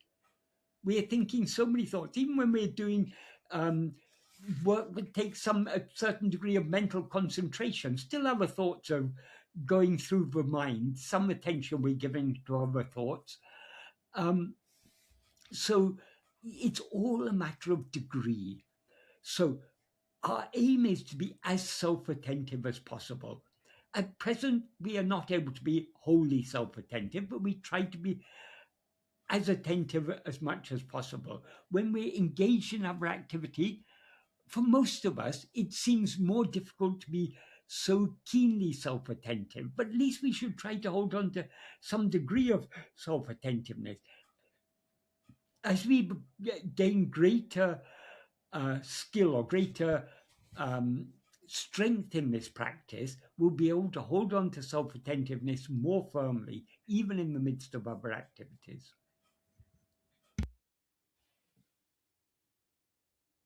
Again, you're muted.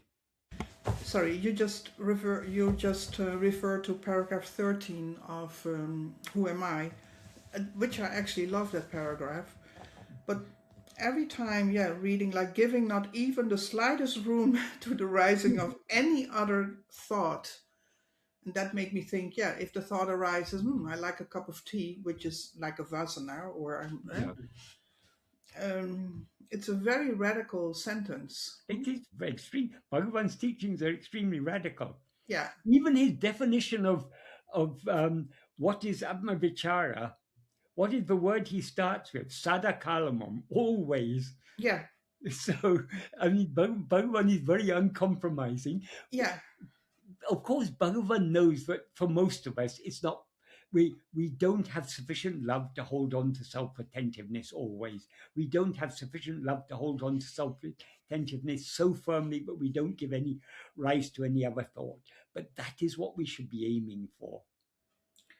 Yeah, I can only speak for myself, but I can also imagine more devotees who are seriously walking this path. There is that sincere longing to follow his guidance, to do what he says. But then I also have to humbly confess that it's not possible to give not even on behalf of all of us. Yeah, we're all in the same boat. Yeah, it's not possible to not even give the slightest room to add to the rising of any other thought. It may not be possible now, but if we persevere in this practice, it will be possible. Yeah. Yeah, that is kind of the hope I guess that we all are holding on to, because we know there is no other choice than to. I mean, the same, instead of thinking I'm a sinner or I'm a failure or because that's again giving rise to other thoughts. Exactly. We need to be to whom is this all occurring? So again and again and again. Exactly. We have to go back to that. I always, when I read those kind of radical things, are really jumping out to me, and for in one reason it makes me feel that I'm completely failing, and on the other hand, there's also the recognition of truth. So we are all failing. Yeah. But if we're at least trying, we're not completely failing. Yeah, that's beautifully said. Let us try as much as we can, and we will. The more we try, the faster our progress will be. The less we try, the slower our progress will be. But at least we should try as much as we can. Yeah, I guess you come at a certain point where you feel there is no other alternative. You have to keep on trying. Exactly. Yeah. Thank you so much, Michael. Ramana. Thank you. Namo Ramana.